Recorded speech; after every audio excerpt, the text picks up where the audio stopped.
திருச்சிற்றம்பலம். ஹர ஹர நம பார்வதி பதையே ஹர ஹர மகாதேவா. தென்னாடுடைய சிவனே போற்றி, எந்நாட்டவர்க்கும் இறைவா போற்றி.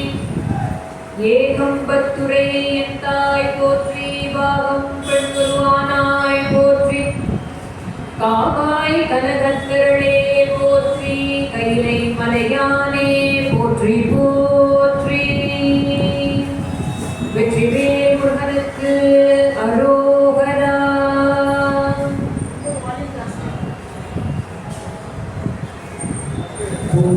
பூண்டியர்கோன் வெப்பு ஒடித்த புகலியர்கோன் கழல் போற்றி. பூண்டியர்கோன் வெப்பு ஒடித்த புகலியர்கோன் கழல் போற்றி. ஆழிமிசை கல்மிதப்பில் அணைத்த பிரான் அடி போற்றி. வாழி திருநாவலும் வண்தொண்ட பதம் போற்றி. ஊழிமலி திருவாத ஊர திரு தாழ் போற்றி.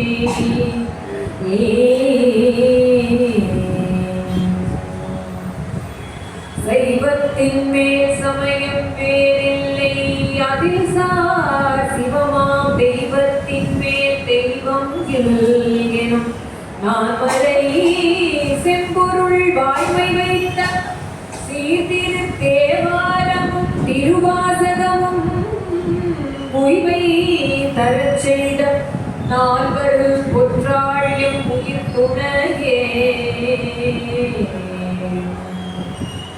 பிடியதன் ஒரு உமை குளமிகு கரியது வழி கொடுத்தனதடி வழிபடும் அவர் இடகடி கணபதி பரருளினன் மிகு குடைவடி வினர் பயில் வழிபல முறையிடையே.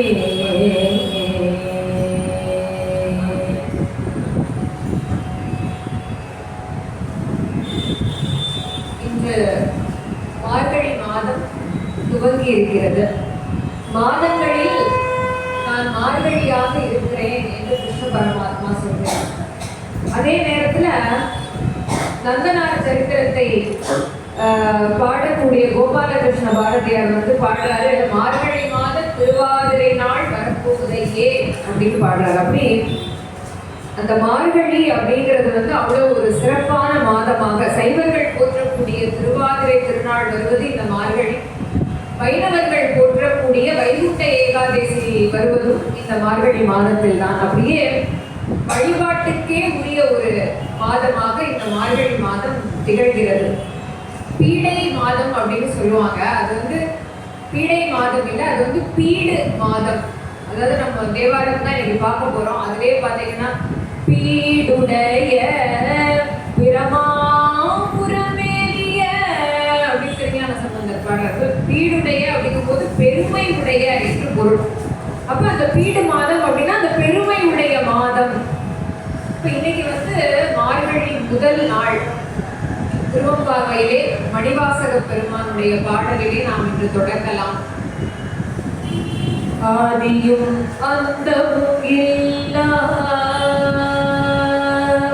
ஆதியும் அந்தமும் இல்லா அரும்பெரும் சோதியையாம் பாட கேட்டேயும் வாழ்த்தடங்க மாதே வளருதியோ வன் செவியோனில் செவினான் மாதேவன் வார்கழல்கள் வாழ்த்திய வாழ்த்துளி போய் விரிவாய் கேட்டலுமே விம்மி விம்மினை மறந்து போதாரமணியின் மேல் நின்றும் புரண்டு இங்கண் ஏதேனுமாக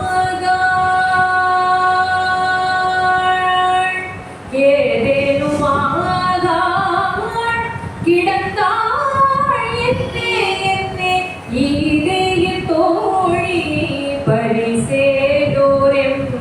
பல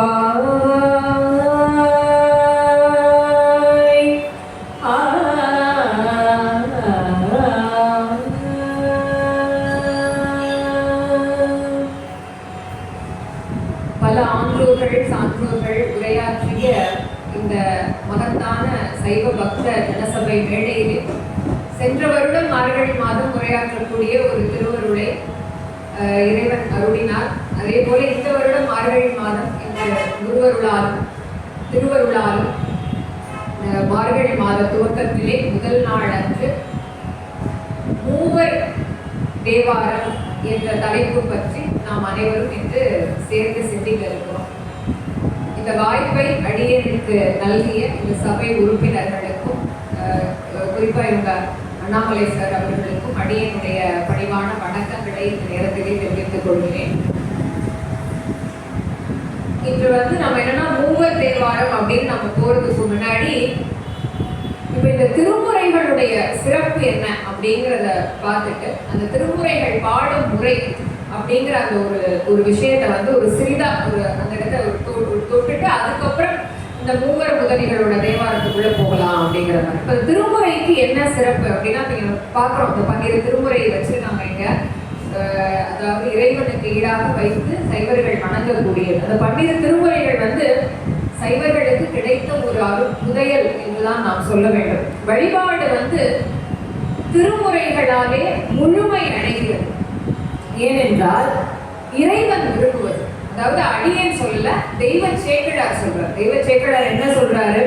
நமக்கு அன்பில் பெரிய சிறப்பின் மிக்க அர்ச்சனை பாட்டேயாகும், ஆதலால் மண்மே நம்மை சொற்றமிழ் பாடுக என்றார் துமரை பாடும் வாயா.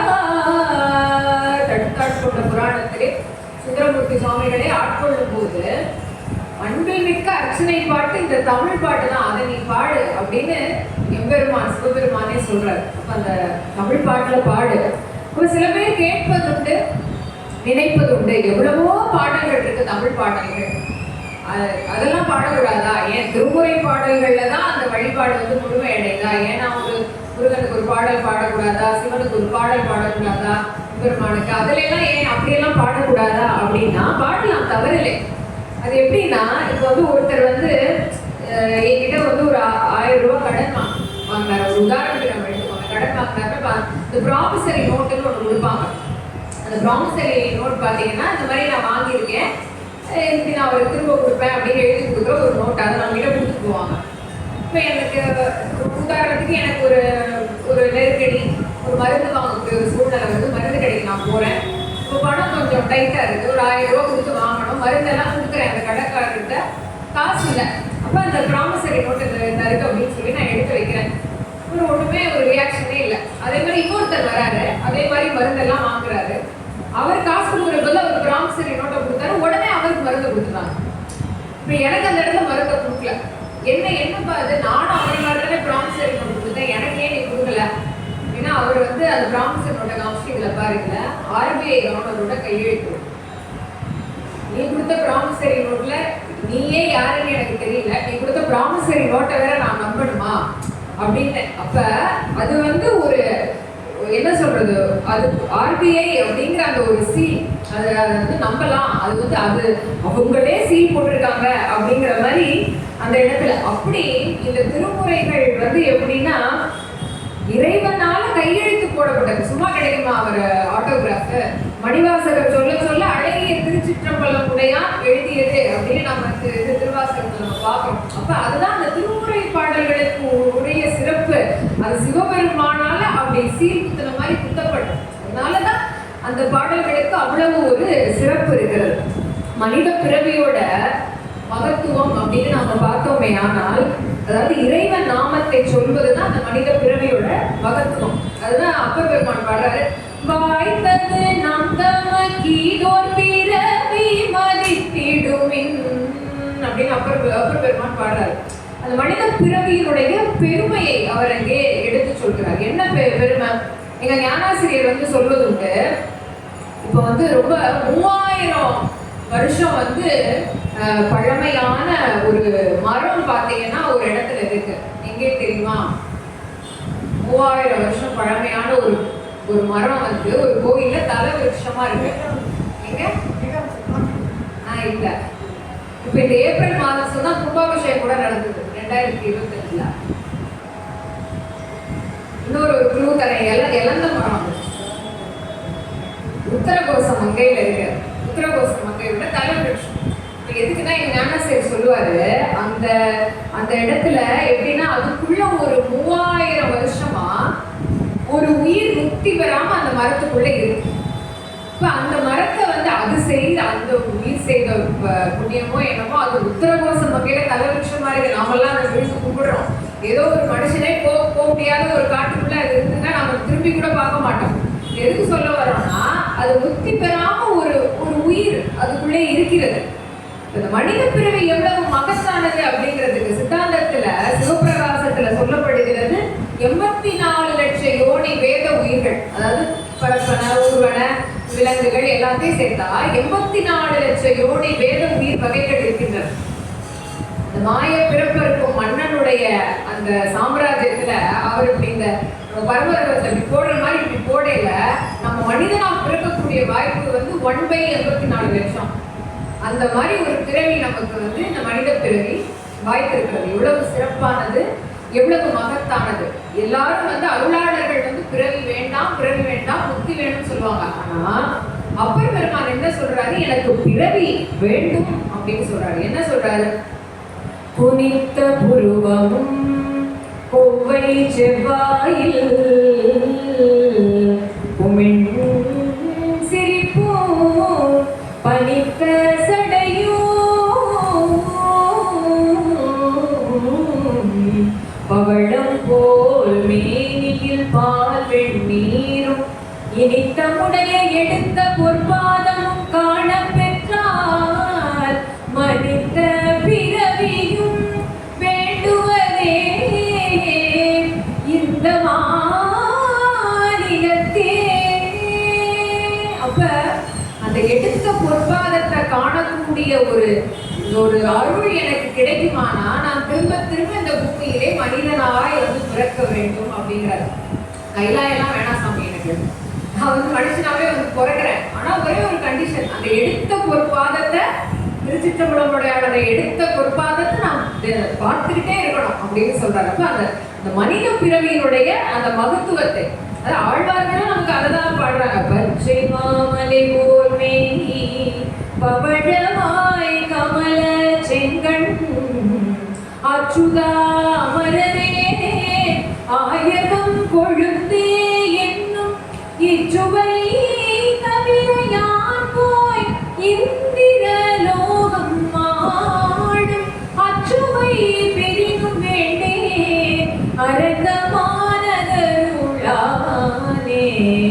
அந்த சுவை வேண்டாம் அப்படின்னு ஆழ்வார்களும் இப்ப இந்த பிறவியினுடைய மகத்துவத்தை சொல்றாங்க. பிறவியினுடைய மகத்துவம் என்ன, அதாவது இறைவனுடைய அந்த நாமத்தை நாம் சொல்ல வேண்டும். வாழ்த்த வாயும் நினைக்க மடனென்றும் தாழ்த்த சென்னியும் அப்பர் பெருமான் பாடுறாரு. வாய் வந்து வாழ்த்த வாயும் நினைக்க மடனென்றும் தாழ்த்த சென்னியும் தந்த தலைவனை சூழ்த்த மாமலர் தூவி துதியாதே வீழ்த்தவா வினையே நெடுங்காலமே. இப்ப மனித பிறவியினுடைய அந்த பெருமை வந்து இறைவனுடைய திருநாமத்தை நாம் சொல்லிக்கொண்டே இருக்க வேண்டும். மறுபடி நாம் சொல்லணும். இப்ப அந்த திருமுறை பாடல்களை நம்ம பாடணும் அப்படிங்கிறது தான் அதனுடைய பொருளாக நாம பார்க்கிறோம். இன்னைக்கு திருமுறை பாடல்களை பாடுவதற்கு ஒரு முறை நம்மளுடைய ஆன்றோர்கள் வைத்துவிட்டு சென்றிருக்கிறார்கள். என்ன அப்படின்னா, எடுத்த உடனே பார்த்தீங்கன்னா திருச்சிற்றம்பலம் அப்படின்னு நம்ம சொல்றோம். ஏன்னா அந்த ராஜராஜ சோழரும் நம்பியாண்டார் நம்பிகளும் அந்த தில்லை சிற்றம்பலமுடைய இருக்கக்கூடிய திருச்சிற்றம்பலத்துல தான் கொண்டு போய் அந்த தேவார சுவடிகளை எடுக்கிறார்கள். இப்ப அதை வந்து அதுக்கு ஒரு நன்றி கடப்பாடா நாம வந்து தொடங்கும் போது திருச்சிற்றம்பலம் அப்படின்னு நாம சொல்றோம் ஆரம்பத்தில். அதுக்கப்புறம் ஏன்னா அந்த இடத்துல தான் நமக்கு அது அந்த சுவடிகள் கிடைத்தது. அதுதான் வந்து ரொம்ப அழகா பாடுவாங்க வரலட்சுமி அம்மா. ஏடு தந்தானடி தில்லையிலே அதை பாட வந்தேன் அவன் எல்லையிலே இறைவனை நாட இன்னிசை பாட திருமுறை கூறிடும் அறநெறி கூட எடுத்தந்தானடி தில்லையிலே ஏட்டிலும் மூவரை எழுத வைத்தான் அந்த பாட்டையும் அவனே பாட வைத்தான் நாட்டையும் தமிழையும் வாழ வைத்தான் நாட்டையும் தமிழையும் வாழ வைத்தான் அவன் நமக்கென்று உள்ளதை வழங்கிவிட்டான் ஏடு தந்தானடி தில்லையிலே. அதனால அந்த திருச்சிற்றம்பலம் அப்படின்னு நாம அந்த திருமுறை பாடல்களை பாடும்போது முதல்ல சொல்றோம். அதுக்கப்புறம் என்ன சொல்றோம்? ஹரஹர நம பார்வதி பதையே ஹரஹர மகாதேவா அப்படின்னு நாம சொல்றோம். என்ன அப்படின்னா பார்வதியுடைய திருக்கல்யாணத்துல 14 லோகங்கள்ல இருக்கக்கூடிய ஜனமும் இமயமலைக்கு செல்கிறார்கள். அந்த கதை நமக்கு எல்லாம் தெரியும். அதுக்கப்புறம் அந்த வட திசை வந்து இறங்குச்சு, தென் திசை ஏறிச்சு. அதெல்லாம் அப்ப 14 லோக மக்கள் அங்கே சென்றோம்னா பரமசிவனும் பார்வதியும் அந்த மாப்பிள்ளையும் பொண்ணுமா இங்க உட்கார்ந்துருக்காங்க. அந்த அந்த 2 பேரும் உட்கார்ந்துருக்க அந்த அழகிலே ஈடுபட்டு எல்லாரும் வாயடைத்து பேசவே முடியல. ஆனா திருமாலால பேசாம இருக்க முடியல. அவருடனே அந்த அழகை பார்த்து அவர் சொல்றாரு, இதுவரைக்கும் சிவபெருமான் உமாபதியாக, சுரபதியாக, பூதபதியாக, பசுபதியாக, அம்பிகாபதியாக இப்படியெல்லாம் இருந்தவர் இன்றைக்கு பார்வதி பதியாக வீற்றிருக்கிறார். அதனால நம்ம பார்வதி பதையே அப்படிங்கிறது அங்கிருந்து வருது. ஹர ஹர மகாதேவ, அதாவது நம்மளுடைய பாவங்களை எல்லாம் அறுப்பவன் ஹர ஹர மகாதேவ, எல்லாருக்கும் தலைவன் அப்படின்னு எம்பெருமானை போற்றக்கூடிய வண்ணமாக நம்ம பார்வதி பதையே ஹர ஹர மகாதேவ அப்படின்னு சொல்றோம். அடுத்து பாத்தீங்கன்னா நம்ம திருமுறையில என்ன ஒரு வழக்கம் அப்படின்னா 4 துதி ஊழியர் ஓன் வெப்புழித்த அப்படிங்கிற அந்த பாடலை நம்ம பாடுவோம். அது என்ன அப்படின்னா சைவ குருமார்களாக நாம் கருதக்கூடியது 4 பெருமக்கள். அதாவது திருஞான சம்பந்தர், திருநாவுக்கரசர், சுந்தரமூர்த்தி சுவாமிகள், மணிவாசக பெருமான். இவங்க 4ஐயும் போற்றக்கூடிய வண்ணமாக அந்த 4 துதி பாடுறோம். ஏன்னா அந்த 4 பாத்தீங்கன்னா இறந்து போனாங்க, சமாதி எல்லாம் கிடையாது. அப்படியே உடலோடு உயிரோடு இறைவனோடு போய் கலந்தவர். திருஞான சம்பந்தர் பாத்தீங்கன்னா அப்படியே போய் அந்த ஜோதியில கலப்பார். அது அப்பர் பெருமான் அப்படின்னு பாத்தீங்கன்னா அவரும் அப்படியே உயிரோடு இறைவனடி சேர்ந்தார். சுந்தரமூர்த்தி சுவாமிகள் தன் கொண்ட உடலோடு அப்படியே அந்த வெள்ளான மேல ஏறி திருக்கைலாயத்துக்கு போயிடுவார். மணிவாசக பெருமானும் 2 இறைவனோடு கலந்து விடுவார். எப்பேற்பட்ட குருமார்கள்! சமாதி அப்படின்னா அவங்களுக்கு எதுவும் கிடையாது. அவங்க அப்படியே இறைவனோடு கலந்தவர்கள். அப்ப அந்த மாதிரி ஒரு குருமார்கள் நமக்கு யாருக்கும் கிடைக்காத ஒரு குருமார்கள். அவங்கள போற்றி பண்ணமா இந்த பாடல். ஊழியர்கோன் வெப்பு ஒழித்த புகழியர்கோன் கள்ளல் போற்றி ஆழிமிசை கல்விதப்பில் அணைந்த பிரான் அடி போற்றி வாழி திருநாவலூர் வண் தொழிந்த பதம் போற்றி மொழி வழி திருவாத பூர திரு தாழ் போற்றி. இது எல்லாத்துலயும் பாத்தீங்கன்னா இந்த இடத்துல வந்து கழல் போற்றி, அடி போற்றி, பதம் போற்றி, தாழ் போற்றி எல்லாம் பாத்தீங்கன்னா அவங்களுடைய திருவடிகளை நாம் போற்றுவதாக இந்த பாடல் அமைக்கப்பட்டிருக்கு. இறைவனுக்கு பாத்தீங்கன்னா தலை முதல் முடி முதல் அடிவரை எல்லாமே சிறப்பு தான். ஆனா திருவடிக்கு தான் எப்பயுமே ஒரு சிறப்பு. நம்ம இறைவன்கிட்ட போய் சேர்ந்தாரு அப்படின்னா நம்ம என்ன சொல்லுவோம்? அவர் வந்து இறைவன் அடி சேர்ந்தார் அப்படிதான் நம்ம சொல்லுவோம். இறைவனுடைய தலையை சேர்ந்தார் நம்ம சொல்லுவாங்க. இறைவன் அடி சேர்ந்தார். இப்ப நம்ம வந்து திருவள்ளுவர் வந்து அவருடைய முதல் அதிகாரத்திலே இந்த 10 குறள்கள்ல 7 குறட்கள் வந்து திருவடியை பற்றி தான் பேசுவோம். நம்ம பார்த்தீங்கன்னா வந்து கற்றதனால் ஆய பயணங்கொள் வாழறிவன் தாழ் தொழார் அணியன்.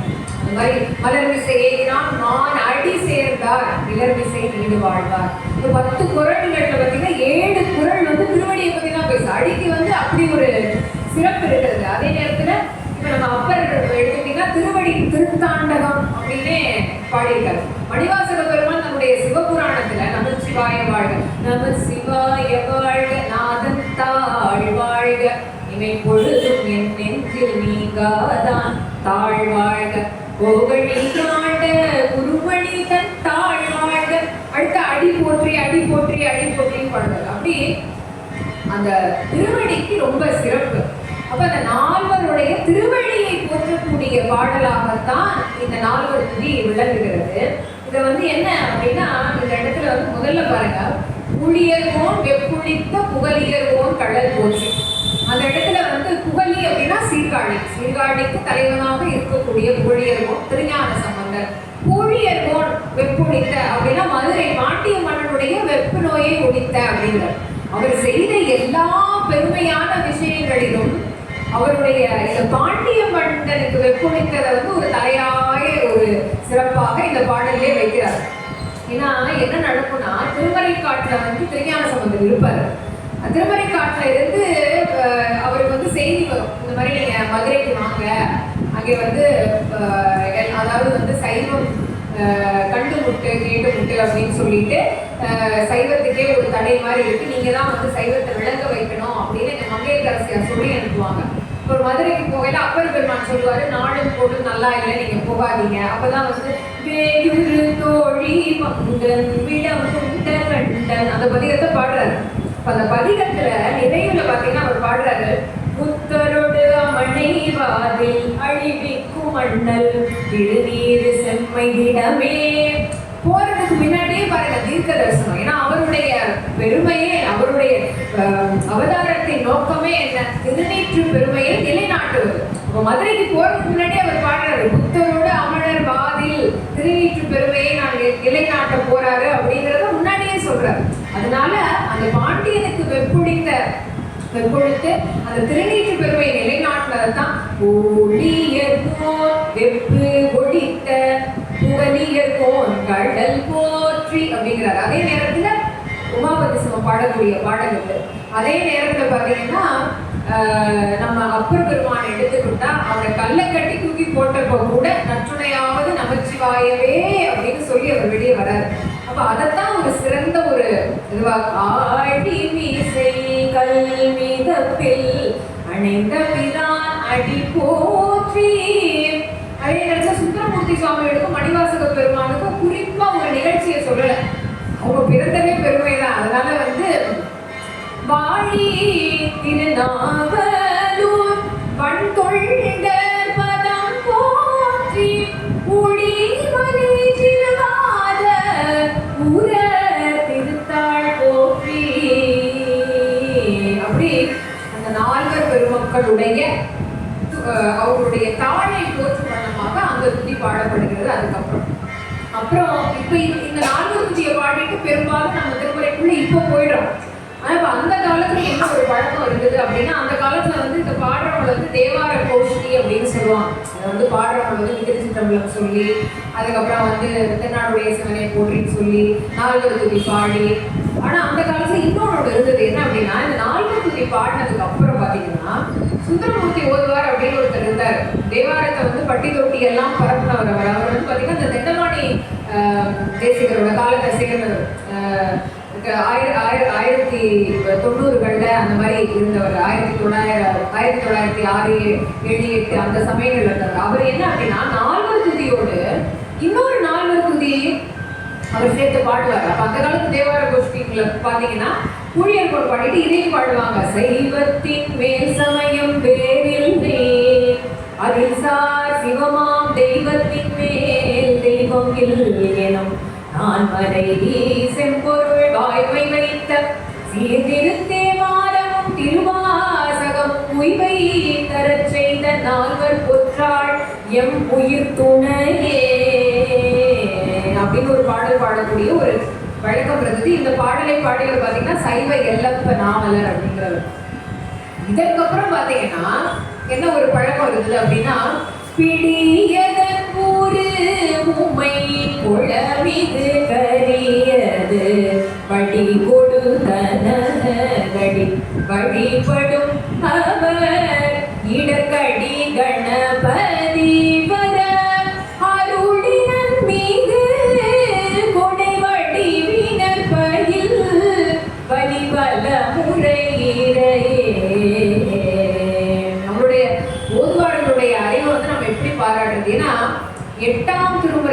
பார்த்தீங்கன்னா ஏக தெய்வ வழிபாடு தான். சிவபெருமான் தான் தெய்வம், அவரை தான் பாடணும். ஆனா இவங்க என்ன பண்ணாங்க, அந்த தேவார பாடல்கள்ல கணபதி அப்படிங்கிற பேர் வர ஒரு பாடல் எடுத்தாங்க. பிடியதன் உருவமை பார்த்தீங்கன்னா அது வரிவலத்திலே, திருவரிவலம் என்ற தளத்திலே இருக்கக்கூடிய சிவபெருமானை போற்றக்கூடிய பாடல் தான் அது. ஆனா அந்த பாடல்ல பிடியதன் உருவமை கொள்ளமிக்கு கரியது வழி கொடுத்தனடி வழிபடும் அவர் இடர்கடி கணபதி வர. அந்த கணபதி அப்படிங்கிற சொல் வர்ற ஒரு பாடலை தூக்கி வச்சாங்க. அது வழக்கம் போல அந்த பாடணும் அப்படின்ட்டு. அது அந்த மாதிரி ஒரு பழக்கம் இருக்குது. அதுக்கப்புறம் பார்த்தீங்கன்னா இதே மாதிரி முருகனுடைய பெயர்கள் வரக்கூடிய தேவாரங்கள் இருக்கு. அது ஒரு 5-6 பாடல்கள் இருக்கு. உதாரணத்துக்கு பார்த்தீங்கன்னா இந்த பாடலை பாடுற ஒரு வழக்கம் உண்டு. நம் கடம்பனை பெற்றவள் பங்கினன் தென் கடம்பை திருக்கர கோயிலா தன் கடன் அடியேனையும் தாங்குதல் என் கடன் பணி செய்து கிடப்பதே. கடம்பன் அப்படிங்கிற முருகனுடைய அந்த நாமம் வரக்கூடிய ஒரு பாடலை எடுத்து வச்சாங்க. இப்படி ஒரு பழக்கம். இன்னைக்கு பெரும்பாலும் நம்ம வந்து பிடியதன், அதாவது நம்ம குடியர்கள் பாடிட்டு நம்ம உள்ள போயிடுறோம். ஆனா அன்னைக்கு வந்து இந்த பழக்கம் இருந்தது. திருச்சிற்றம்பலம் சொல்லி நமப்பார்வதி பதையே அரகர மகாதேவா சொல்லி புளியர்கோன் வெப்பொழித்த பாடி சைவத்தின் மேல் சமயம் வேறொன்றில்லை பாடி பிடியதன் உருவமை பாடி அதுக்கப்புறம் இந்த மாதிரி முருகன் நாமம் வரக்கூடிய நம் கடம்பனை இப்படி பாடித்தான் தேவார ஓதுறதுக்குள்ளே போவாங்க அந்த காலத்துல. இப்போ நம்ம எதுக்கு இதை பார்த்தோம்னா இன்னைக்கு நம்ம முக்கியமா பார்க்க போறது மூவர் தேவாரம் தான். இன்னைக்கு அந்த இருக்கக்கூடிய காலத்தின் அருமைகிறது மூவரின் முதல் தேவாரம் மட்டும்தான் பார்க்க போறோம். ஆனா அந்த இன்ட்ரோடக்ஷன், அதுக்கு முன்னாடி இதெல்லாம் சொல்லிதான் நம்ம வர்றது. இதுதான் தேவாரம் பாடக்கூடிய ஒரு முறை, திருமுறை ஓதக்கூடிய ஒரு முறை. இதை நாம வந்து பின்பற்றணும். வழி வழியா அப்படி பின்பற்றி வந்திருக்காங்க. இப்போ வந்து மூவரின் முதல் தேவாரம். நால்வர்னு சொல்றோமே, அப்ப என்ன மூவர் அப்படின்னா, அதாவது 12 திருமுறைகளிலே முதல் 3 திருமுறை 1, 2, 3 திருஞான சம்பந்தமூர்த்தி அருளியது. 4, 5, 6 திருநாவுக்கரசராகி அப்பர் பெருமான் அருளியது. 7ஆம் திருமுறை சுந்தரமூர்த்தி சுவாமிகள் அருளியது. 8ஆம் திருமுறையை தான் திருவாசகம் மணிவாசக பெருமான் அருளியது. இதுதான். அப்புறம் இருக்கு 9, 10, 11, 12 இருக்கு. நம்ம இன்னைக்கு அதுக்குள்ள போகல. அப்ப இந்த 8ல பாத்தீங்கன்னா முதல், ஏன்னா 8ஆம் திருமுறையை திருவாசகம்னு தனியா சொல்லிடுவோம், அது தேவாரத்துக்குள்ள வராது. இந்த முதல் 3 திருமுறை திருஞான சம்பந்தர் அருளியத அந்த காலத்துல தேவாரம்னு சொல்ல மாட்டாங்க, திருக்கடை காப்புன்னு சொல்லுவாங்க. 4, 5, 6 திருநாவுக்கரசர் பாடுறாரே அதைத்தான் தேவாரம்னு சொல்லுவாங்க. 7ஆம் திருமுறை சுந்தரர் பாடினதை திருப்பாட்டுன்னு சொல்லுவாங்க. ஆனா காலப்போக்குல இந்த 7 திருமுறைகளையுமே மூவர் பாடிய தேவாரம் அப்படின்னு சொல்லக்கூடிய ஒரு வழக்கம் வந்தது. அதனால இன்னைக்கு நம்ம தேவாரம் அப்படின்னு சொல்லும் போது மூவர் தேவாரம் என்று சொல்லுவோம். 4வரில் அந்த இன்னொருத்தர் வந்து மணிவாசகர், அவர் பாடினது திருவாசகம், அது தேவாரத்துக்குள்ள வராது. ஆக மூவர் தேவாரம் அப்படின்னு நாம சொல்றோம். அது நீங்க அவங்க பாடின கணக்கெல்லாம் பார்த்தீங்கன்னா திருஞான சம்பந்தர் 16,000 பாடல்கள் பாடியிருக்காரு. இதெல்லாம் வந்து நமக்கு அந்த புராணங்கள்ல சொல்லப்பட்டிருக்கு. அப்பர் வந்து 49,000 பாடல்கள் பாடியிருக்காரு. சுந்தரமூர்த்தி சுவாமிகள் 38,000 பாடியிருக்காரு. ஆனா நமக்கு கிடைச்சதெல்லாம் பாத்தீங்கன்னா எல்லாம் திருஞான சம்பந்தர் பாடினதுல 4,000 சொச்சம், அப்பர் பாடினதுல 3,000 சொச்சம், சுந்தரர் பாடினதுல 1,000 சொச்சம் தான் நமக்கு கிடைச்சிருக்காங்க. கிட்டத்தட்ட ஒரு 8,000 சொச்ச பாடல்களை தான் நம்ம தேவாரம் என்று சொல்கிறோம். அதுல இப்ப நம்ம வந்து இன்னைக்கு மூவர் பாடிய முதல் தேவாரம் முதல்ல திருஞான சம்பந்தமூர்த்தியை எடுத்துக்கிறோம். திருஞான சம்பந்தமூர்த்தியுடைய வரலாறு வந்து எல்லாருக்கும் தெரிஞ்சதுதான். அதுல புதுசா எல்லாருக்குமே நல்லா தெரிஞ்சது. அப்ப 3 வயதுல அந்த குழந்தைக்கு வந்து ஞானப்பாலை உமையவள் ஊட்டுகிறாள். அப்ப அந்த திருவாயில் இருந்து வெளிவந்த முதல் திருப்பாடல் அதுதான் வந்து பாத்தீங்கன்னா முதல் திருமுறையினுடைய முதல் பதிகத்தினுடைய முதல் பாடல், தோடுடைய செவியன் அப்படின்னு தொடங்குற அந்த பாடல். சீர்காழியில அடமுடிச்ச ஒரு குழந்தைய அவங்க அப்பா கொண்டு வந்து குளத்தக்கரையில விட்டுட்டு போறாரு. அந்த குழந்தை தனியா விட்டுட்டு போறாரேன்னு அழல. அந்த குழந்தை எப்படி அழுதுச்சான்? திருத்தோணிபுர சிகரம் பார்த்து அம்மே அப்பா என்று அழைத்து அருளி அழுது.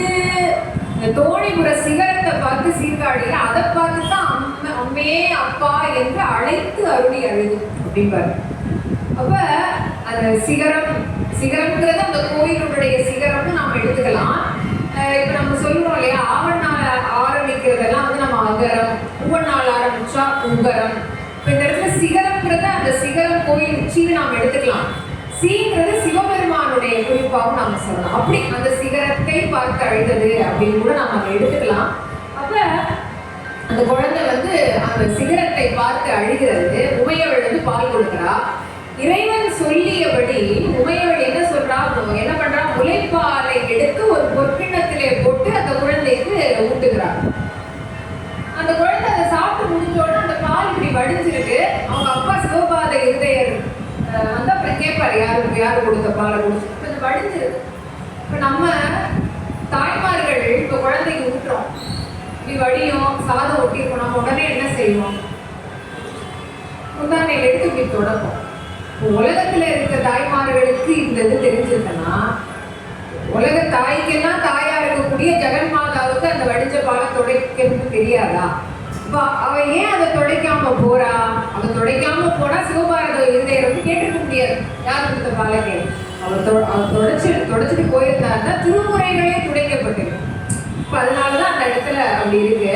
அப்ப அப்பா வந்து ஒரு கோலை ஓகி கொண்டு வந்து கேட்கிறா, யாரு கொடுத்த பாலனி குடிச்ச அப்படின்னா வந்து அந்த குழந்தை வந்து என்னை இது செய்த பிரான் இவனே அப்படின்னு சொல்லிட்டு அந்த முதல் திருப்பதிகத்தினுடைய முதல் பாடலை அவர் அருளுகிறார். திருமுறையில் முதல் திருமுறை, முதல் திருப்பதிகம், முதல் பாடல், மூவர் முதலிகளிலே திருஞான சம்பந்தமூர்த்தி அருளியது முதல் தேவாரம். தோடுடைய செவியன் விடை ஏறி போதூவெண் மதிசூடி, தோடுடைய செவியன் விடை ஏறி போதூவெண் மதிசூடி,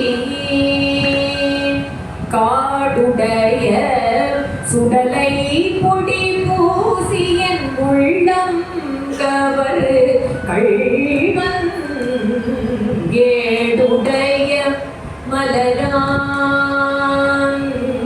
ஏடுடைய மலரான் உனை நாள் பணிந்தேத்த அருள் செய்த, பீடுடைய புறமாபுரம் மேவிய பெம்மானிவனல்ரே,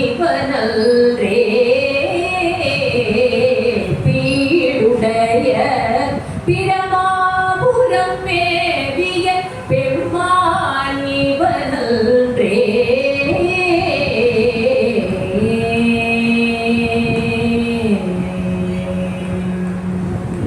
என்று திருஞான சம்பந்தமூர்த்தி அருளுகிறார்.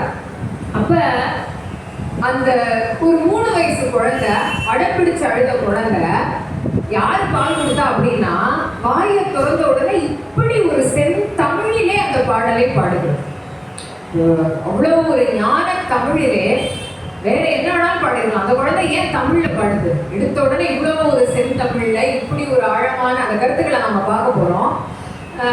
அது வந்து எப்படி அந்த 3 வயசு குழந்தை உடனே அந்த இவ்வளவு ஒரு தெய்வ தமிழிலே பாடுகிறது அப்படின்னா நம்ம ஆழ்ந்து சிந்தித்தோமே. ஆனால் இப்ப கன்று வந்து பசு கிட்ட பால் குடிக்கும் போது என்ன பண்ணும், அந்த மடியில இருந்து அப்படியே அதை குடிக்கும். ஒரு குழந்தை வந்து அம்மாவிடமிருந்து பால் குடிக்கும் போது நேரடியாக அப்படியே குடிக்கிறது. இந்த இடத்துல சிவபெருமான் சொன்ன மாதிரி அதே நேரத்துல இப்ப நம்ம வந்து என்னன்னா பாலை வந்து இப்ப பசுபாலை கறந்து எடுத்துட்டு வந்துட்டோம்னு வச்சுக்கோங்களேன், அப்படியே குடிக்க மாட்டோம். ஒன்று காய்ச்சி குடிப்போம், இல்ல அதுல ஒரு சர்க்கரையோ கற்கண்டோ ஏதோ போட்டு குடிப்போம்.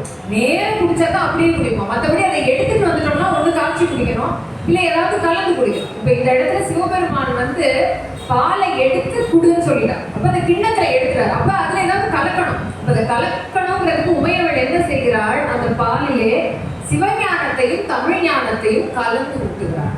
அதனால அந்த குழந்தை அவ்வளவு ஒரு ஞானம் மிக்க குழந்தையாக மாறி அந்த தோளுடைய செவியன் என்று அருளை செய்கிறார் திருஞான சம்பந்தமூர்த்தி. அதான் நம்ம இங்க பார்க்கணும். அப்ப அதே நேரத்துல பாத்தீங்கன்னா அந்த பாடல் தோ என்று தொடங்குகிறது. அப்ப நம்மளுடைய வேதம் பாத்தீங்கன்னா ஓம் என்ற பிரணவத்திலே தொடங்குகிறது. அப்ப இந்த ஓம் என்ற பிரணவத்திலே அதிகமாக ஒலிக்கக்கூடிய அந்த ஒலி என்ன, ஓ அப்படிங்கிற அந்த ஒலி. அப்ப அந்த ஒலியை எடுத்துக்கொண்டு, ஓங்கிற ஒலியை எடுத்துக்கொண்டு அதோட தகர மெய் இத்து, இத்து பிளஸ் ஓ தோ, தகரமை ஏன் தமிழ் அப்படிங்கிறதுனால அந்த தகரமை தமிழினுடைய இத்தை எடுத்து வேதத்தின் முதல் தொடங்கக்கூடிய ஓங்காரமான அந்த சொல்லிலே அதிகமாக ஒலிக்கக்கூடிய ஓவை சேர்த்து தோ என்று அவர் தொடங்குகிறார். இப்ப நம்ம தமிழ் வேதம் என்று சொல்லக்கூடிய திருமுறைகளும் அந்த ஓ என்கின்ற ஒலியோடு ஓ என்று தொடங்கி முடிகிறது பார்த்தீங்கன்னா இருக்க முடியும். சேக்கிழாருடைய 12ஆம் திருமுறையிலே நிறைவு பாடல் உலகெல்லாம். இப்ப அந்த ஓங்காரத்துக்குள்ளே இந்த தமிழ் வேதம் அடக்கம் அப்படிங்கிறதையும் நாம பார்க்கிறோம். அதே நேரத்தில் இந்த தோடுடைய செவியன் அப்படிங்கிற பாடல், தோடுடைய செவியன், பெண்கள் அணிவதற்கு தோடு என்று பெயர், ஆண்கள் அணிவதற்கு குழை என்று பெயர். அதுதான் அப்பர் பெருமான் பாடல் கூட சொல்வாரு, தாமார்க்கும் குடியல்லா தன்மையான சங்கரன் நற்சங்கவள் குழை ஊர்காதில்.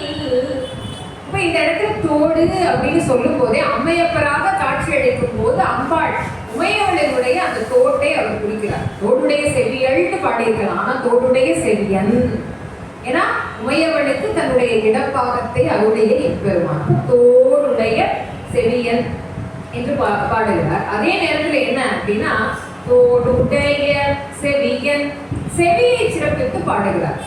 இப்ப நம்ம பாடக்கூடிய, அதாவது வாய்மூடிய வழிபாடு அப்படின்றது பாத்தீங்கன்னா நம்மளுடைய சைவத்திலே கிடையவே கிடையாது. இப்போ கோயிலுக்கு நாம போறோம், நம்ம வினை தீரணும்னா நம்ம வாயை திறந்து அந்த கோயில பாடணும். அதை விட்டுட்டு நாம ஒரு அர்ச்சனை சீட்டை வாங்கி அங்க இருக்கிறவரை சொல்லக்கூடாது. நம்ம வாயை திறந்து நாம சொல்லணும். இப்போ நம்ம எவ்வளவோ வாங்கிட்டு போகலாம். நம்ம என்ன வெத்தலை, பூ, பாக்கு, பழம், கற்பூரம், தேங்காய் எல்லாம் வாங்கிட்டு போறோம். எல்லாத்தையும் வீட்டுக்கு கொண்டு வந்துருவோமா? அர்ச்சனை பண்ணிட்டு எல்லாத்தையும் வீட்டுக்கு கொண்டு வந்துருவோம் அர்ச்சனை பண்ணிட்டு. அவருக்குன்னு நாம விட்டுட்டு வரக்கூடியது நாம பாடக்கூடிய பாடல்கள். சுவாமிக்குன்னே விட்டுட்டு வரக்கூடியது பாடல்கள். அப்ப நம்ம வினை தீரணும்னா நம்ம வாயை திறந்து நாம பாடணும். இன்னொருத்தவங்களை பாட சொல்லக்கூடாது. இசை தெரியாது அப்படிங்கிறதெல்லாம் கிடையாது. அருணகிரிநாதர் அலங்காரத்திலே அந்த பாடலே சொல்கிறார், எழுத்து பிழை இல்லாமல் அன்பால். அதுதான் முக்கியம் அந்த இடத்துல.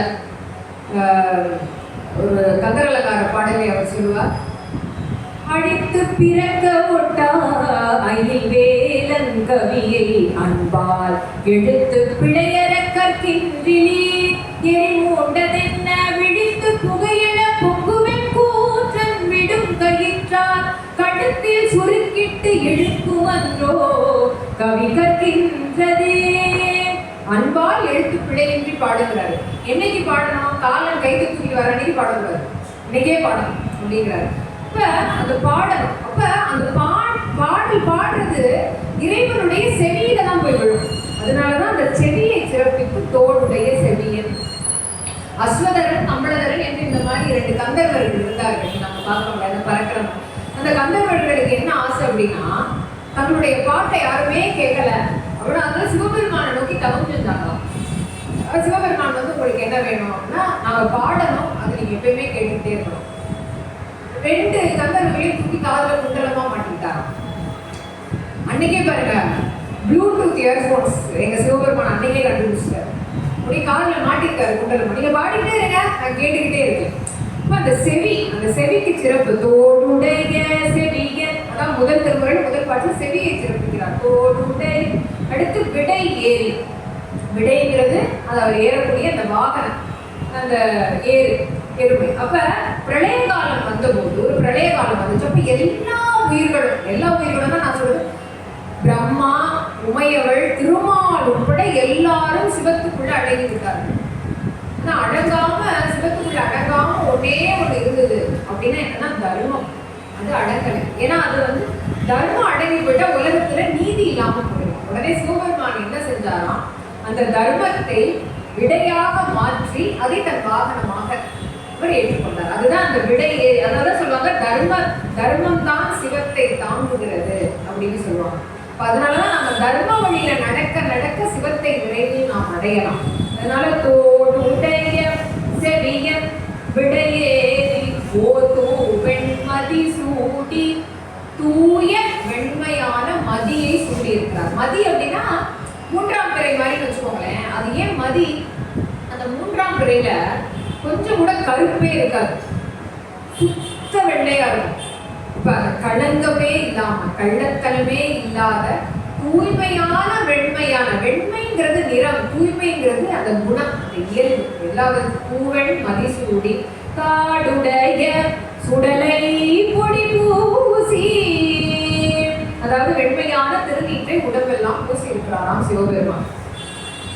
64வது நாயன்மார் என்று நாம் போற்றி வணங்கக்கூடிய திருமுருக கிருபானந்த வாரியார் சுவாமிகள் எல்லாரும் கேட்ட ஒரு செய்தி தான், அதை நினைத்து பார்க்கிறோம். அப்போ அவர் ஒரு ரயில் பயணத்துல போறாரு. அவர் எப்படி இருப்பாருன்னு நேர பார்த்தவங்களுக்கு தெரியும், இல்ல இந்த போட்டோல பார்த்தவங்களுக்கு கூட இருக்கு.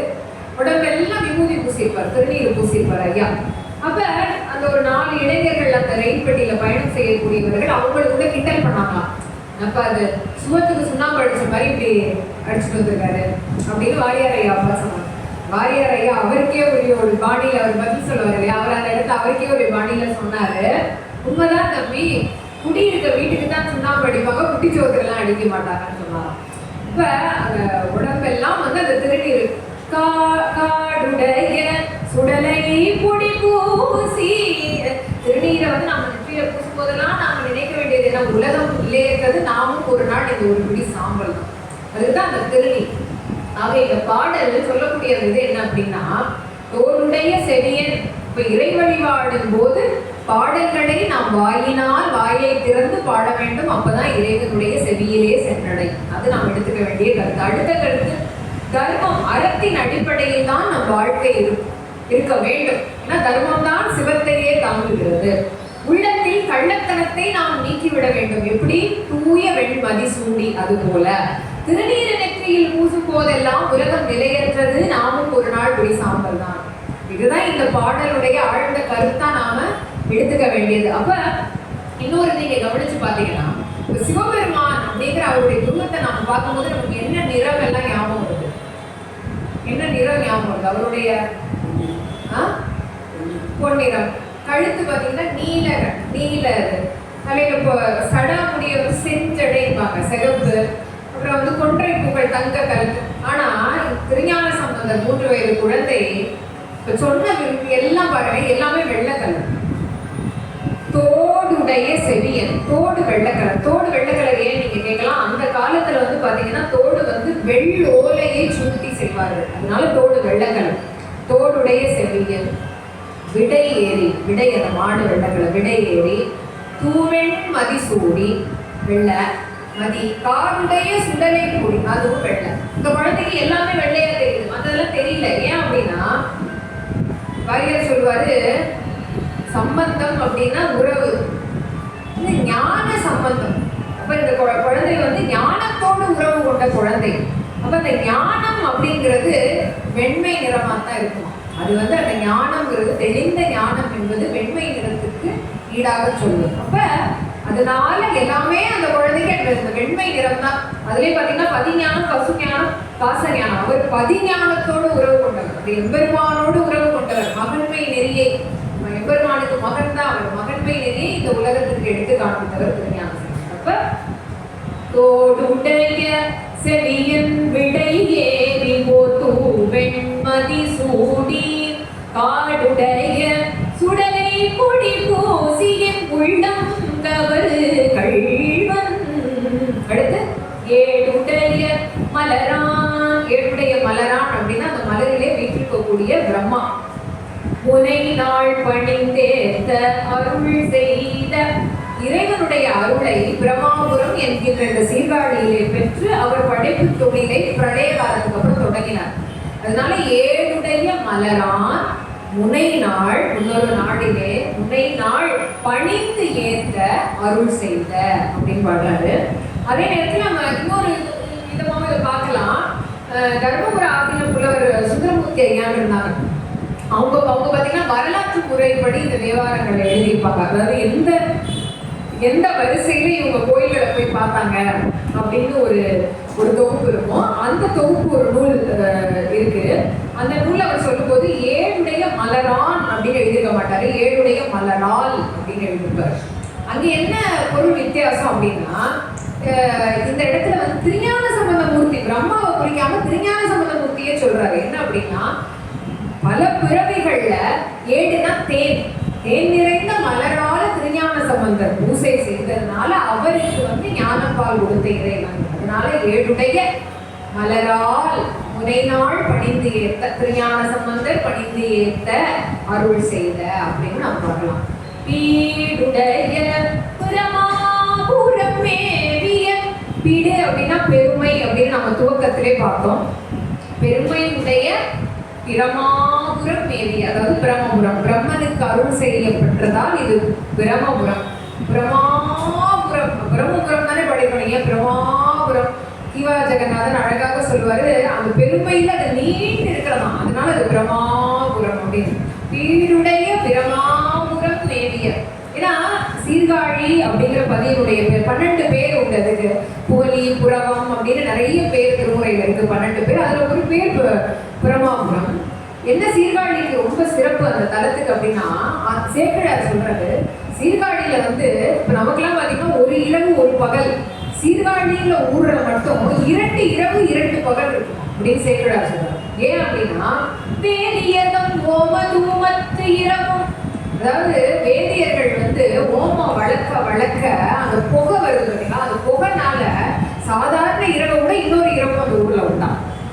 திருநீற்று ஒளியில் கெழுமிய நண்பகலும் எல்லாரும் திருநீர் பூசிட்டு போவாங்களாம். அதனால அதுல வர ஒளியில உண்டாகிற ஒரு பகலாம், சாதாரண பகலை விட. அப்பேற்பட்ட பெருமை உடைய ஊர் அந்த பிரமாபுரம். அதே நேரத்துல நம்ம திருமுறைகள்ல நம்ம தேவாரம் பாடல் பெற்ற தலங்கள்ல 276 தலங்கள் பார்க்கிறோம். அதுல அதிகப்படியான திருமுறை பதிகங்கள் பெற்ற 71 பதிகங்கள் பெற்ற தலம்னா அது சீர்காழி. அந்த சிறப்பு உண்டு. அதனால பீடுடைய பிரமாபுரம் மேவிய பெம்மானி வனல்லே.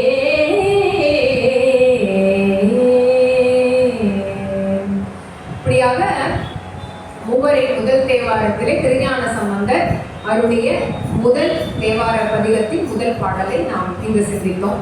அடுத்து அப்பர் பெருமானுக்கு போறோம். அப்பர் பெருமான் திருநாவுக்கரசர் பெருமான், அவருடைய முதல் தேவாரம் என்ன அப்படிங்கிறது தான்.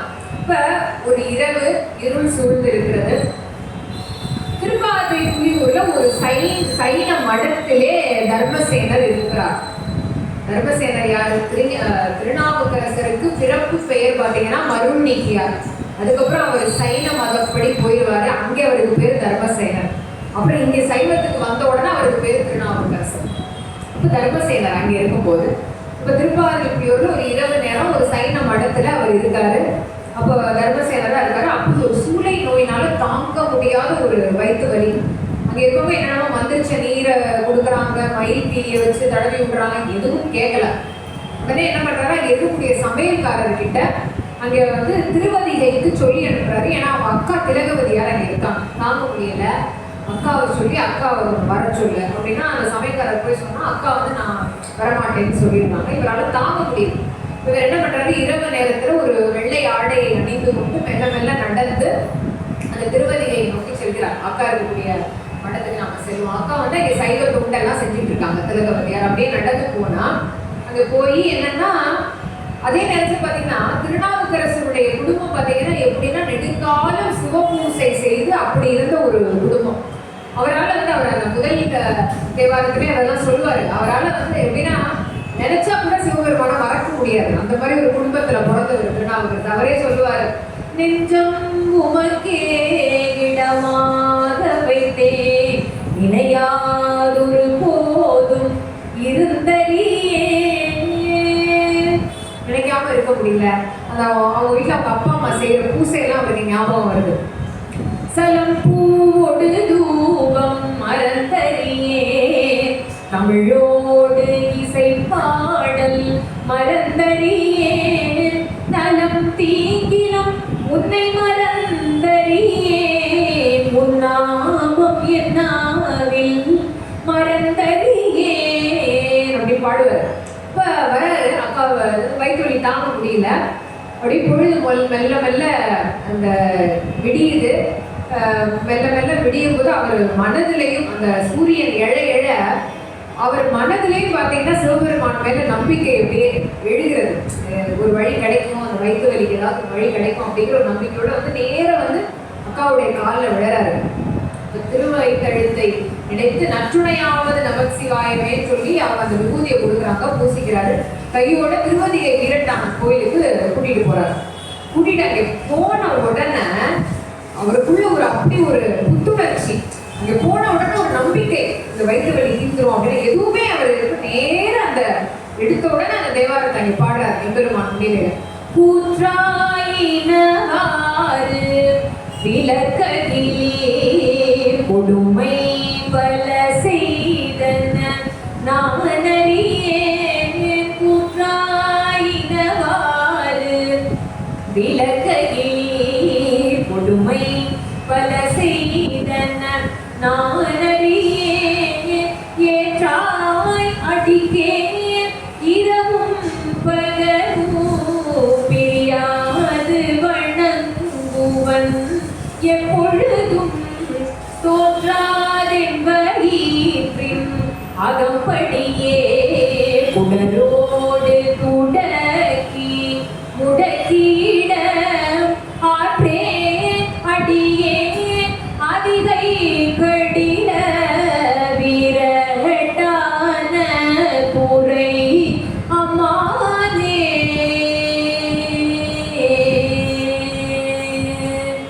என்று அந்த திருமுறையிலே அப்பர் தன்னுடைய முதல் தேவாரத்தை அங்கே அருளுகிறார். அப்ப அந்த இடத்துல என்னன்னா 10 பாடலை பாடி முடிக்கிறார். அந்த பதிகத்துல ஒரு வானொலி கேட்கிறது, அசரீரி கேட்கிறது.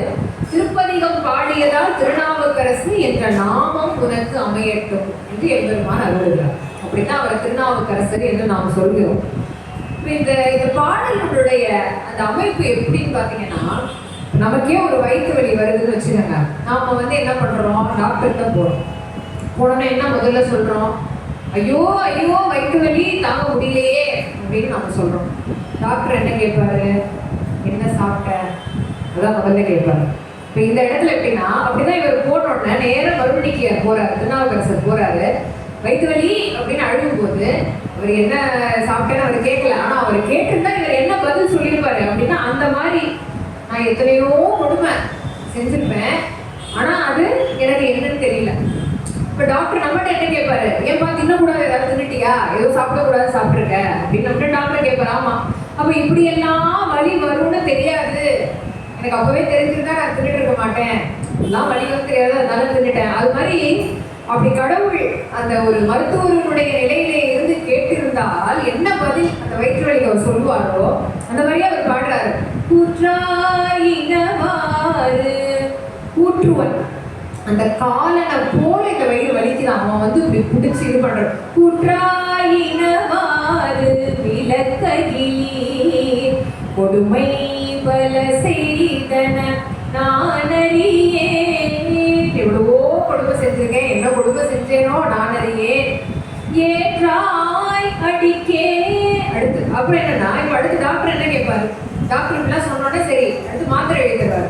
அப்ப நம்ம என்ன சொல்லுவோம், ஐயோ நான் இது வரைக்கும் பண்ணதெல்லாம் விட்டுருங்க, நான் உங்ககிட்ட வந்துட்டேன், நீங்க என்ன சொன்னாலும் நான் செய்யறேன், நீங்க எந்த மாத்திரை கொடுத்தாலும் நான் சாப்பிடுறேன், நீங்க என்ன பத்தியா இருக்க சொன்னாலும் நான் இருக்கிறேன், ஏன்னா டாக்டர் என்னால தாங்க முடியல இந்த வழிய. இப்ப அப்படி சொல்றாரு அவரு. ஏற்றாய் அடிக்கே இரவும் பகலும் பிரியாது வணங்குவன் எப்பொழுதும்.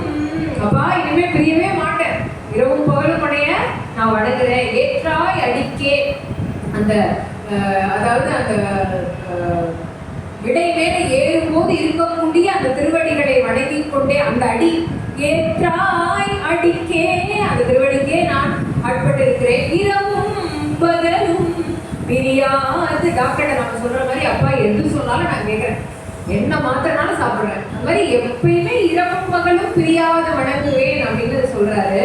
அதே நேரத்துல பாத்தீங்கன்னா அடுத்த வரியில் என்ன சொல்றாரு, அந்த வலியினுடைய கொடுமையை சொல்றாரு. தோற்றாதென்பயிற்றின் காலனோடு ஒரு சண்டை நடக்கும் போது அது தோற்றாது இருக்கும்போது அந்த வலி அவ்வளவு கொடுமையா இருக்கான், அதோட சண்டை போட்டு ஜெயிக்க முடியல. தோற்றாதென்பயிற்றின் தோற்று போகாம அந்த வலி என் வயிற்றின் உள்ளே, தோற்றாதென்பயிற்றின் அகம்படியே குடலோடு பிடிச்சு இழுக்குது, குடலோடு துடக்கி என்னை முடங்கி கிடக்க செய்கிறது.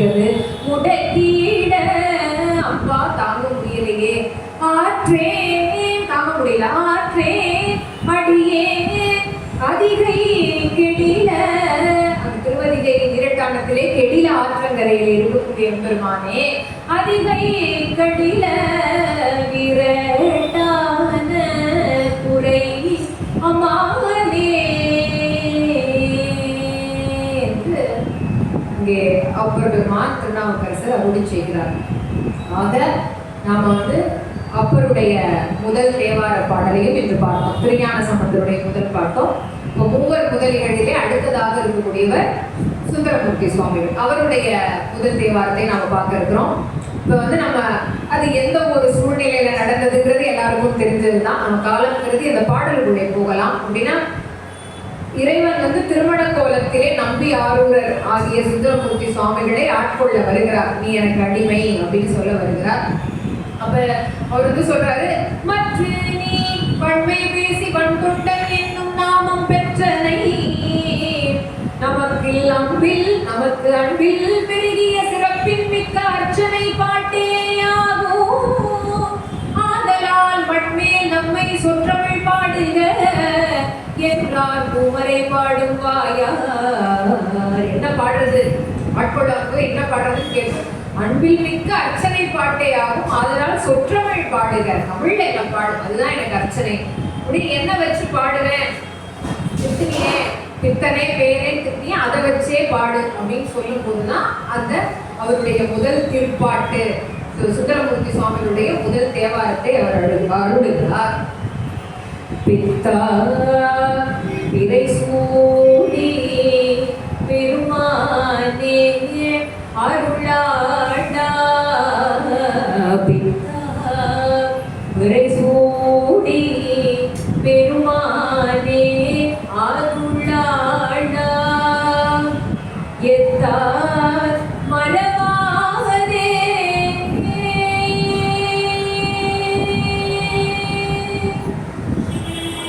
எத்தார் மரவாதே நினைக்கின்றே மனது உன்னை, எத்தார் மரவாதே நினைக்கின்றே மனது உன்னை, வைத்தார் பெண்ணை தென்பார் பெண்ணை நல்லூர் அருள் தூரையுள், வைத்தாய் பெண்ணை தென்பார் பெண்ணை நல்லூர் அருள் தூரையுள், அத்தா உனக்கு ஆளாகி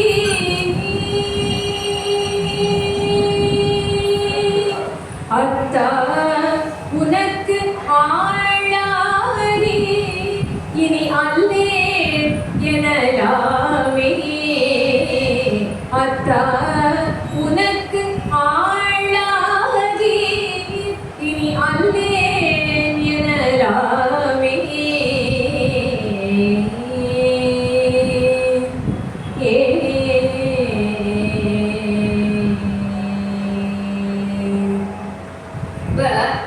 பித்தா அப்படின்னு தொடங்குறார். பித்தன் அப்படின்னு நாம யார சொல்லுவோம் அப்படின்னா, யார சொல்லுவோம் பித்தன்? எது சரி எது தவறு, எது நல்லது எது கெட்டது அப்படின்னு தெரியாம எல்லாம் ஒரு நேருக்கு மாறா பண்றவங்கள அவன் ஒரு பித்து பிடிச்சவன் அப்படின்னு அவங்க சொல்லுவோம், பித்தன் அப்படின்னு சொல்லுவோம். இப்ப நம்ம சாப்பாடு கொடுக்கணும்னு வச்சுக்கோங்களேன், அதை வாங்கி சாப்பிட்றது ஒரு வகை. பித்தனா இருந்தா அவன் என்ன பண்ணுவான்? அந்த சாப்பாடை தூக்கி போடுவான், மேல தடவிக்குவான், ஏதாவது கீழே தூக்கி போடுவான். அந்த மாதிரி புரியாத மாதிரி பண்ணா அவனை நாம் பித்தன் என்று சொல்லுவோம். இப்ப சிவபெருமான இவர் பித்தன் என்று சொல்றாரு. அது ரொம்ப சரியா இருக்கு. என்ன அப்படின்னா, சிவபெருமான் செய்யக்கூடிய செயலும் அப்படிதான் இருக்கு. ஏன்னா தட்ச பிரஜாபதி சந்திரனுக்கு நீ தேய்ந்து போக கடவுது அப்படின்னு சாபம் கொடுத்தோன்னா நேர போய் சிவபெருமானுடைய அடியிலே சந்திரன் விழுகிறான். காலில் விழுந்த ஒரு பொருளை யாராவது நம்ம தலைமையில தூக்கி வச்சுக்கோமா? காலில் பட்ட ஒரு பொருளை அந்த காலில் விழுந்த அந்த சந்திரனை தூக்கி இவர் தலைமையில வச்சுக்கிறார். அப்ப அவர் செய்யக்கூடிய அந்த செய்கை ஒரு பித்தனை போலத்தானே இருக்கிறது. அப்ப அந்த இடத்த தூக்கி அவர் தலையில வச்சுக்கிறார். ஆனா சிவபெருமான் எதிலே பித்தன் என்று நாம் பார்க்க வேண்டும். எந்த செய்கையினாலே அவர் பித்தன் என்றால், உயிர்களுக்கு அருளுவதில் அவர் பித்தன். அவரை போல யாராலையும் அருள முடியாது. உயிர்களுக்கு அருளுவதில் ஒரு பித்து பிடிச்சவர் அவர். என்ன அப்படின்னா, என்ன நாம தவறு எப்பேற்பட்ட ஒரு பாவங்களை நாம் செய்திருந்தால் அவர் திருவடியிலே நாம் போய் விழுந்து விட்டால் அவ்வளவுதான், எல்லாத்தையும் டெலீட் பண்ணிடுவாரு, எல்லாத்தையும் மறந்துடுவார். கணக்கு புத்தகம் வச்சிருப்பாரு, என்னென்ன செஞ்சா என்னென்ன அப்படின்னு நோட் பண்ணி வச்சிருப்பாரு. போய் காலில் விழுந்தா அவ்வளவுதான், எல்லாத்தையும் அடிச்சிருவார், டெலீட் பண்ணிடுவார், எல்லாத்தையும் டெலிட்னா அருளுவதில் பித்தன். அவருடைய அருள் எல்லையற்றது, அவருடைய கருணைக்கு இதே கிடையாது. அதனால அவர் பித்தன். எதுல பித்தன்? அருளுவதில் பித்தன். அப்ப அதே நேரத்துல இதுலயே அவனுடைய பெருமை, அந்த அந்த அருளுவதுல ரொம்ப பெருமை மிக்கவராக பெரியவராக விளங்குறார். அதனால பித்தாபுர சூடி பெருமானே, அந்த அருளக்கூடிய அந்த செய்கையிலே பெருமை மிக்கவராக, அவனுக்கு ஈடாக யாரும் இல்லாத அளவுக்கு பெருமானே அருளாளா, அருளாளா என்று சொல்கிறார். அப்ப அவர் எந்த தோற்றத்திலே வேணாலும் இருக்கட்டும், பித்தனா இருக்கட்டும், கோவனாண்டியா இருக்கட்டும், மணவாள பெருமானா இருக்கட்டும், விடையேறி வரட்டும், பூதங்களோட இருக்கட்டும், இது எந்த ஒரு வடிவத்திலையும் அவருக்கு பொதுவானது என்ன, பொதுவாக அவர் செய்யக்கூடியது என்ன அப்படின்னா அருள். அந்த அருள் தான் அவருக்கு பொதுவானது. எப்படி வந்திருந்தாலும் அவர் அருள்னார் என்பதில் மட்டும் ஐயமே கிடையாது. எந்த ஒரு உருவத்திலே அவர் வந்தாலும் அந்த இடத்துல அருளாளா அப்படிங்கிறார். அதனால அதே நேரத்தில் அவர் பாடக்கூடிய அந்த தலம் பார்த்தீங்கன்னா திருவெண்ணை நல்லூர். அந்த திருவெண்ணை நல்லூர்ல இருக்கக்கூடிய பெருமானுக்கு என்ன பெயர் அப்படின்னா அருளாள பெருமான் என்பது அங்கே இருக்கக்கூடிய சிவபெருமானுக்கு பெயர். அது வந்து நம்ம என்ன சொல்லுவாங்க, கிருபாபுரீஸ்வரர் என்று சொல்வார்கள், அருள் கொண்ட நாதர் என்று சொல்வார்கள். தமிழிலே அருளாள பெருமான். அதனால பித்தா புரைசூடி பெருமானே அருளாளா எத்தார் மரபாதே நினைக்கின்றேன் மனத்து உன்னை வைத்தாய். அந்த இடம் வரைக்கும் கட் பண்ணிக்கணும் பொருளுக்கு. மறவாமல் உன்னை நான் நினைக்கின்றேன் அப்படின்னு முதல்ல சொல்றாரு. எத்தால் மறவாமல் உன்னை நான் நினைக்கின்றேன். ஆனா உடனே அவருக்கு என்ன தோணுது, அப்படி மறவாம உன்னை நான் நினைக்கணும் அப்படின்னா கூட அது நீ நினைச்சா தான் முடியும். அதனாலதான் எத்தால் மறவாதே நினைக்கின்றேன் மனத்துன்னை வைத்தாய். அப்படி உன்னை நினைக்குமாறு நீ வைத்தாய். அவன் அருளாலே அவன் தாழ் வணங்கி என்று பாடுவார் மணிவாசக பெருமான். இவை பொழுதும் என் நெஞ்சில் நீங்காதான் தாழ்வாழ. அது வந்து அதாவது என் மனசுல இருந்து அவர் நீங்கல, அவரை நாம் மறக்கலன்னு அர்த்தம் கிடையாது. அவர் என் மனசுல இருந்து நீங்கல, அவரை நாம இவை பொழுதும் என் நெஞ்சில் நீங்காமல் இருக்கக்கூடியவன் சிவபெருமான். அதுலதான் அவன் அநேகனாக இருக்கிறான். அவன் ஒருவன் தான், ஆனா அநேகனாக எப்படி? ஐயா மனசுலயே இருப்பாரு, அம்மா மனசுலயே இருப்பாரு, அடியேன் மனசுலயே இருப்பாரு. அப்படிதான் அவன் அநேகன். இப்ப இவை பொழுதும் என் நெஞ்சில் நீங்காதான் தாழ்வாள். அப்படி எத்தால் மறவாதே நினைக்கின்றேன் மனது உன்னை வைத்தாய். அப்படி வச்சதே அவர்தான். அப்படி நினைக்கிறதுனாலும் அது அவளுடைய அருள் இருந்தால் தான் முடியும். அடுத்து பாடுறாரு, பெண்ணை தென்பால் வெண்ணை நல்லூர். பெண்ணையாற்றுக்கு தென்பாலிலே இருக்கக்கூடிய வெண்ணை நல்லூர் அருள் தூரையுள் அத்தா. அப்படி இருக்கக்கூடிய அருள்துறையிலே இருக்கக்கூடிய அத்தா, அத்தானா என் அப்பனே அத்தா. பெண்ணை நல்லூர் அருள் தூரையுள் அத்தா உனக்கு ஆளாகி இனி அல்லே எனலாமே அப்படிங்கிறார். அதாவது இறைவன் வந்து ஆண்டவன், நாம வந்து அவரினால் ஆளப்படக்கூடிய ஆன்மாக்கள். அவர் தான் ஆழ்கின்றவர், ஆளப்படக்கூடிய ஆன்மாக்கள் நாம. அப்ப அந்த இடத்துல உதாரணத்துக்கு இப்ப வந்து நம்ம ஒருத்தருக்கு கடன் கொடுக்குறோம். கடன் ஒருத்தர் நம்ம கிட்ட இருந்து வாங்கிக்கிறார். இப்ப கடன் வாங்கினவர் என்கிட்ட இருந்து கடன் வாங்க மறந்துடுவாரு. ஆனா கடன் கொடுத்த நான் மறக்க மாட்டேன். இவருக்கு அந்த காசை வாங்கணும் அப்படிங்கிற அந்த எண்ணம் எனக்கு இருக்கும். ஆனா கடன் வாங்கினவங்க மறந்துடுவாங்க. அது மாதிரி இந்த இடத்துல கடன் கொடுத்தவன் தன் பொருளை கைப்பற்ற முயற்சி செய்வது போல இங்கே இறைவன் வந்து பாத்தீங்கன்னா சுந்தரரை வந்து ஆட்கொள்கிறார். சுந்தரர் மறந்து போயிட்டாரு, ஆனா அவர் வந்து ஆட்கொள்கிறார். அந்த கடனை திரும்ப வாங்க வந்த மாதிரி அவரை வந்து ஆட்கொள்கிறார். ஆனா இங்க சுந்தரர் என்ன சொல்றாரு, அப்பா நான் உனக்கு, அதாவது அத்தா அப்பா நான் உனக்கு முன்பே எப்பயும் ஆளாகிட்டேன். எப்பயில இருந்தோ நான் உனக்கு அடிமையா தான் இருக்கேன், நான் உனக்கு ஆளாகிட்டேன். அதை நான் மறந்தனே தவிர, அதை மறந்து போயிட்டேன். ஆனா அதை விட்டு நான் அகலவில்லை. சற்று நேரம் நான் மறந்துட்டேன், ஆனா அதுல இருந்து நான் அகலவில்லை. ஆட்கொள்ள நீதான் வந்து என்னை நினைவூட்டினாய். அப்ப எனக்கு நினைவூட்டுற, நான் மாட்டேன்னு சொல்லுவேனா? அத்தா அத்தா உனக்கு ஆளாகி எப்பயோ ஆளாகிட்டேன், இனி அல்லேன் எனலாமே. நான் மாட்டேன் என்று சொன்னால் இனி அல்லேன் எனலாமே, நமக்குள்ள இருக்க உறவு இல்லேன்னு ஆயிடுமா அப்படின்னு கேட்கிறாரு. அதுதான், அதாவது இந்த உனக்கு ஆளாகி அப்படிங்கிறது ஒரு அருமையான சொல். அந்த ஆளாகிங்கிறது என்னன்னா, விருப்பப்பட்டு அவனுக்கு நான் அடிமையாக இருக்கிறேன். மறந்துருக்கலாம், ஆனா நமக்குள்ள இருக்க உறவு பொய்ன்னு ஆயிடுமா என்னலாமே அப்படின்னு கேட்கிறாரு. அப்படி ஒரு சிறப்பான பாடல். இந்த இடத்துல வந்து அந்த தோழமை நெறி, நம்ம நண்பர்கள் பேசுற மாதிரி தானே, நான் மறந்துட்டா நீ விட்டுருவேடா, நமக்குள்ள ஒன்றும் இல்லைன்னு ஆயிடுமாடா அப்படின்னு நம்ம ஃப்ரெண்டு கிட்ட கேட்போம்ல. அந்த மாதிரி அந்த தோழமை நெறியை உலகத்திற்கு காண்பித்தவர் சுந்தரமூர்த்தி சுவாமிகள். அப்படி அந்த நெறியை நிலைநிறுத்தக்கூடிய ஒரு பாடலாகவும் சுந்தரமூர்த்தி சுவாமிகளுடைய முதல் திருப்பாட்டு, அதாவது முதல் தேவாரம் பித்தாப்புரை விளங்குகிறது. இப்படியாக மூவர் முதலிகளுடைய தேவாரத்தை நாம் இந்த இறைவனுடைய அருளால் சிந்தித்தோம். அதாவது எப்படி சொல்றது, அவங்க பாடின மாதிரி எல்லாம், அவங்க எப்படியெல்லாம் அவர்கள் பாடினாரோ அப்படி பாடணும் நமக்கு ஆசை தான். ஆனால் அப்படியெல்லாம் நம்ம பாடலைனா கூட அவர்களுடைய அந்த திருமுறைகளை நாம் முடிந்த அளவு வாயை திறந்து, இந்த மார்கழி மாதம் அப்படிங்கிறது வழிபாட்டுக்கே உரிய மாதம். திருவம்பாவையாகட்டும், திருவாசகமாகட்டும், திருமுறையாகட்டும், தேவாரமாகட்டும், நம் வினைகள் போக வேண்டும் என்றால் எப்படியெல்லாம் அவங்க பாடினாங்க அப்படியெல்லாம் பாடணும்னு ஆசைப்பட்டா கூட அந்த அருளாளர்கள் பாடின பாடல்களை பாடுவதற்காவது நாம் முயற்சி செய்ய வேண்டும். எப்படி பாடினரோ,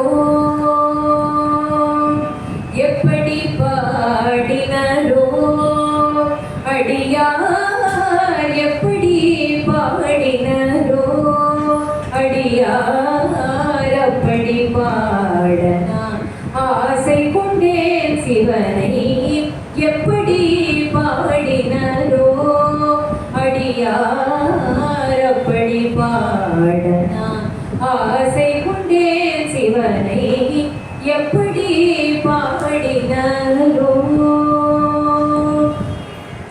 அப்பரும் சுந்தரரும் ஆளுடை பிள்ளையோ, அப்பரும் சுந்தரரும் ஆளுடை பிள்ளையோ, அப்பரும் சுந்தரரும் ஆளுடை பிள்ளையோ, அருள்மணி வாசகரோ பொருள் உணர்ந்து உன்னையே, அருள்மணி வாசகரோ பொருள் உணர்ந்து உன்னையே, எப்படி பாடினரோ அடியார், அப்படி பாட நான் ஆசை கொண்டேன் சிவனை, எப்படி பாடினரோ.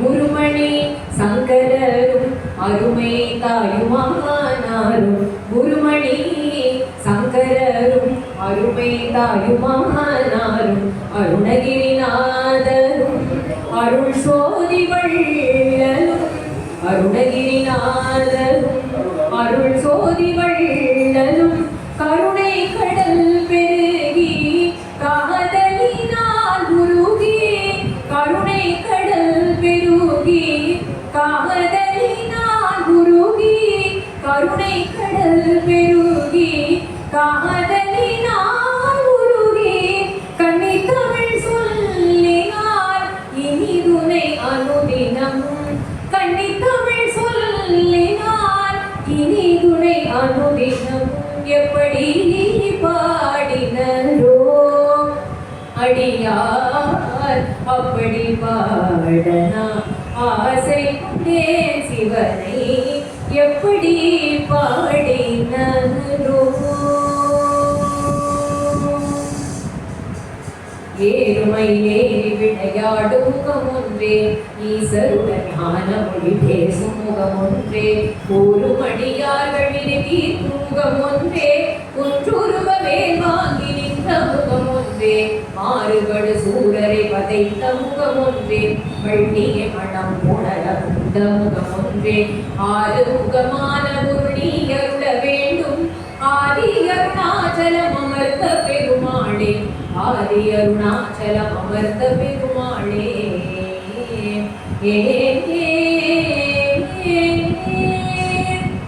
வான்முகில் வளாது பெய்க மலிவளம் சுரக்க மன்னன் போன்முறை அரசு செய்க உரையிலா உயிர்கள் வாழ்க நாமரை அறங்கள் பொங்க நல்தவம் வேள்வி மல்க மேன்மைகள் சைவ நீதி விளங்குக உலகமெல்லாம் மேன்மைகள் சைவ நீதி விளங்குக உலகமெல்லாம் மேன்மைகள் சைவ நீதி விளங்குக உலகமெல்லாம். திருச்சிற்றம்பலம். நன்றி. அடியனுடைய ஒரே ஒரு செய்தி மட்டும், அடியனுடைய யூடியூப் சேனல் நித்யா இசை விசை அப்படின்னு இருக்கு. அதில் பார்த்தீங்கன்னா கந்தசஷ்டி கவசத்தினுடைய வரிக்கு வரி பாடல் விளக்கமும் இருக்கும். திருப்புகள், நிறைய திருப்புகளுடைய பாடலும் வரிக்கு வரி விளக்கங்கள். இப்போ திருப்பாவை, திருவம்பாவை, திருப்பள்ளி எழுச்சி பாடலும் விளக்கங்களும், நிறைய ஆன்மீக பாடல்கள், சிறிய சொற்பொழிவுகள் அதெல்லாம் இருக்கு. அதனால உங்களுக்கு நேரம் கிடைக்கும் போது கண்டிப்பாக பாருங்க, சப்ஸ்கிரைப் பண்ணிக்கோங்க. நித்யா இசை விசை அப்படிங்கிற பெயரில் இருக்கும். வாய்ப்புக்கு அடியேறி பண்ணுவாங்க.